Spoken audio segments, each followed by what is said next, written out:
Selamat pagi Bu, salam sejahtera. Perkenalkan Bu, nama saya Justan Gestorus. Saya mahasiswi Bu di mata kuliah Filsafat Hukum, Prodi Magister Hukum untuk S2 Ibu. Izinkan saya Bu untuk mempresentasikan artikel saya yang berjudul Penggunaan Narkotika oleh anak di bawah umur di Sumatera Utara dikaji berdasarkan masalah-masalah terkait filsafat hukum. Baik, saya akan memulai Bu. Sumatera Utara merupakan provinsi yang memiliki kasus dan tindak kriminalitas yang tinggi di Indonesia. Hal ini dipengaruhi oleh penggunaan narkotika yang sudah lazim digunakan oleh mereka yang menggunakan atau melakukan tindakan kriminalitas. Rata-rata yang menggunakan narkotika merupakan anak-anak dari usia 12 sampai 30 tahun.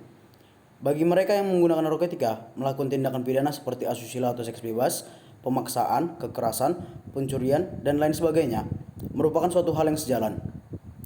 Penggunaan narkotika dapat memicu seorang untuk melakukan tindakan lainnya yang melanggar hukum.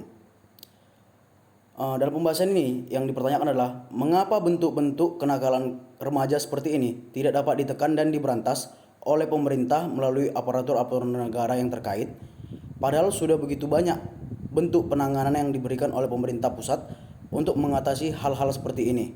Hal ini dikaitkan kepada masalah-masalah terkait filsafat hukum pada poin yang pertama, hukum sebagai sarana pembaruan masyarakat.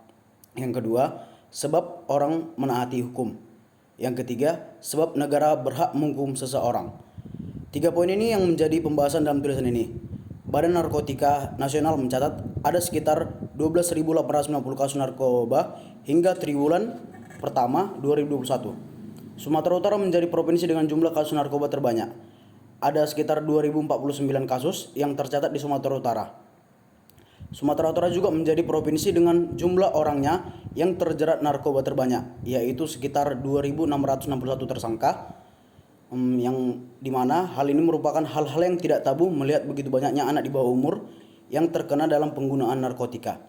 Tindakan apa yang harus dilakukan untuk mengatasi ini? Sebelum itu kita akan membahas tentang undang-undang terkait penggunaan dan pengedaran narkotika. Yang pertama, penegakan hukum bagi pelaku peredaran narkoba menurut Undang-Undang Nomor 35 Tahun 2009. Begitu seterusnya semangat memberantas tindak pidana narkotika, sehingga Undang-Undang Nomor 35 Tahun 2009 tidak hanya mengatur pemberantasan sanksi pidana bagi penyalahgunaan narkotika saja, tetapi bagi penyalahgunaan percusor narkotika untuk pembuat narkotika. Perataan sanksi pidana ini diwujudkan dalam bentuk pidana minimum khusus, pidana penjara 20 tahun, pidana penjara seumur hidup, maupun pidana mati yang didasarkan pada golongan, jenis, ukuran, dan jumlah narkotika. Dengan harapan adanya pemberatan sanksi pidana, maka pemberantasan tindak pidana narkotika menjadi efektif serta mencapai hasil yang maksimal. Di satu sisi, ada semangat yang luar biasa pemberantasan narkotika dan precursor narkotika dalam Undang-Undang Nomor 35 Tahun 2009 tentang narkotika. Di sisi lain juga tercermin semangat melindungi penyalahgunaan narkotika baik secara individu maupun sebagai korban penyalahgunaan narkotika. Bentuk perumusan sanksi pidana dalam Undang-Undang Nomor 35 Tahun 2009 tentang narkotika dapat dikelompokkan sebagai berikut. A. Dalam bentuk tunggal, penjara atau denda saja. B. Dalam bentuk alternatif, pilihan antara denda atau penjara. C. Dalam bentuk kumulatif, penjara dan denda. D. Dalam bentuk kombinasi atau campuran, penjara dan atau denda. Jika pasal 10 KUHP menentukan jenis-jenis pidana terdiri dari A. Pidana pokok, yang dimana ada pidana mati, pidana penjara, kurungan, dan denda. Yang B. Pidana tambahan, yang dimana ada pencabutan hak-hak tertentu, perampasan barang-barang tertentu, pengumuman putusan hukum yang ditentukan oleh hakim. Yang keempat adalah jenis pidana pokok, yang dimana ketentuannya adalah apabila putusan pidana denda sebagaimana diatur dalam undang-undang ini tidak dapat dibayar dan pelaku tindak pidana narkotika dan tindak pidana percusuran narkotika, pelaku dijatuhi pidana paling lama 2 tahun sebagai pengganti. Aturan pemidanaan sebagaimana ditunjukkan pada pasal 148 ini tentulah berbeda dengan KUHP, yang mana pidana pengganti atas denda yang tidak dibayar dalam KUHP adalah kurungan, bukannya penjara. Selanjutnya bagaimana dengan pidana tambahan? Menurut saya, sepanjang diatur tersendiri oleh Undang-Undang Nomor 35 Tahun 2009 tentang narkotika, tentulah berlaku ketentuan tersebut. Misalnya perampasan barang-barang tertentu yang terdapat pada pasal 101, ketentuan mengenai pencabutan hak-hak tertentu atau pengumuman putusan hakim merupakan bagian dari aturan pemidanaan dalam Undang-Undang Nomor 35 Tahun 2009. Bahkan dengan tidak adanya amar putusan, pidana tambahan khususnya pencabutan hak-hak tertentu terhadap pelaku tindak pidana narkotika dan percusor tertentu dapat mengakibatkan putusan dibatalkan. Hal ini sejalan dengan jurisprudensi Mahkamah Agung RI dalam putusan nomor register 15/MIL/2000 tertanggal 27 Januari 2001. Sebagaimana berikut dilakukan terdakwa adalah berupa penyalahgunaan narkoba yang oleh masyarakat ataupun pemerintah dianggap sebagai kejahatan berat yang dapat merusak keluarga maupun generasi muda dan negara. Maka pidana yang dijatuhkan kepada terdakwa tidak cukup dengan pidana hukuman saja, hukuman dalam hal bentuk penjara dan denda, tetapi harus dijatuhi hukuman tambahan, yaitu dipecat dari anggota TNI Kopassus. Oleh karenanya keputusan Mahkamah Militer Tinggi 2 Jakarta harus dibatalkan. Jurisprudensi tersebut berkaitan dengan tindak pidana narkotika yang dilakukan TNI, selaras dengan hal yang tersebut dengan masa berlaku terhadap setiap orang dalam perkara warga sipil. Sebagai contoh, dilakukan oleh pegawai negeri sipil, tentulah pencabutan hak-hak tertentu juga harus dicantumkan dalam amar putusan. Berdasarkan ketentuan pidana tersebut, maka dapat disimpulkan bahwa berdasarkan Undang-Undang Nomor 35 Tahun 2009 tentang narkotika, pelaku tindak pidana narkotika secara umum dapat digolongkan atas: A. Perbuatan tanpa hak atau melawan hukum menanam, memelihara, memiliki, menyimpan, menguasai, atau menyediakan narkotika atau prekursor narkotika sebagaimana diatur dalam pasal 111, 112, 117 dan pasal 122 serta pasal 129. Yang B. Perbuatan tanpa hak melawan hukum memproduksi, mengimpor, mengekspor atau menyalurkan narkotika sebagaimana diatur dalam pasal 113, 118, 123 serta pasal 129. C.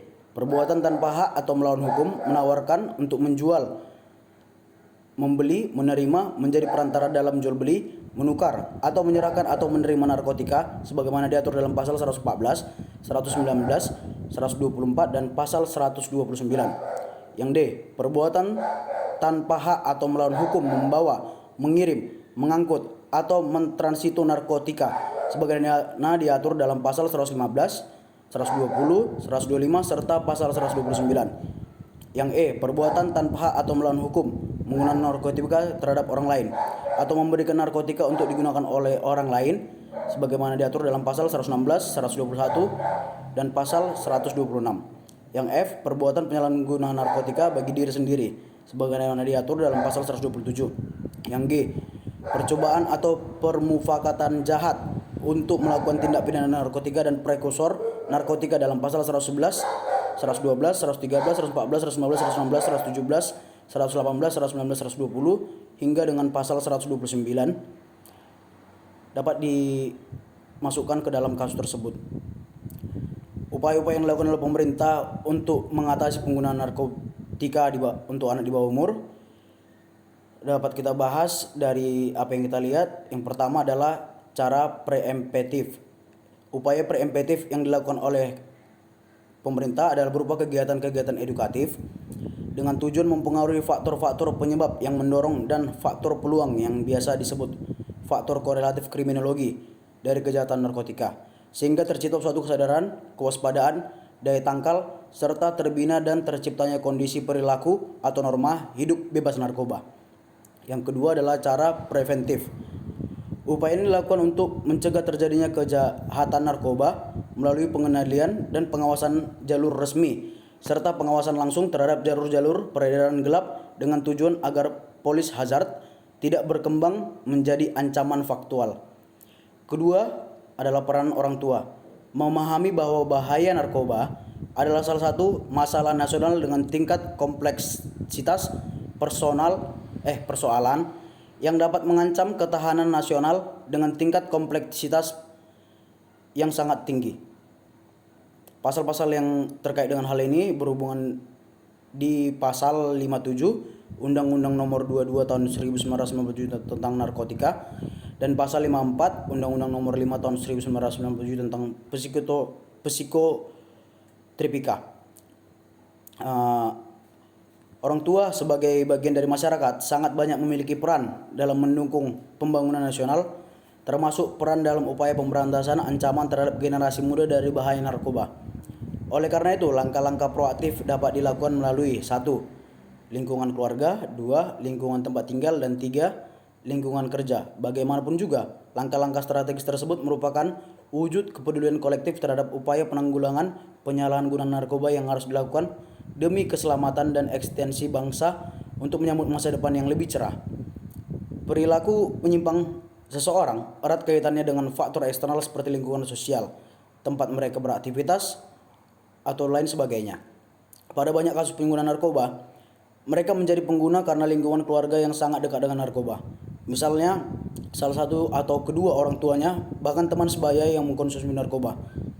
Kondisi tersebut memicu secara tidak langsung sehingga menjadi pengguna aktif.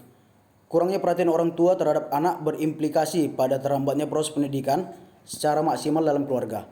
Hal tersebut merupakan salah satu penghambat intensitas komunikasi di antara mereka dan menciptakan kesenjangan yang terlampau amat antara harapan orang tua dan perilaku anak.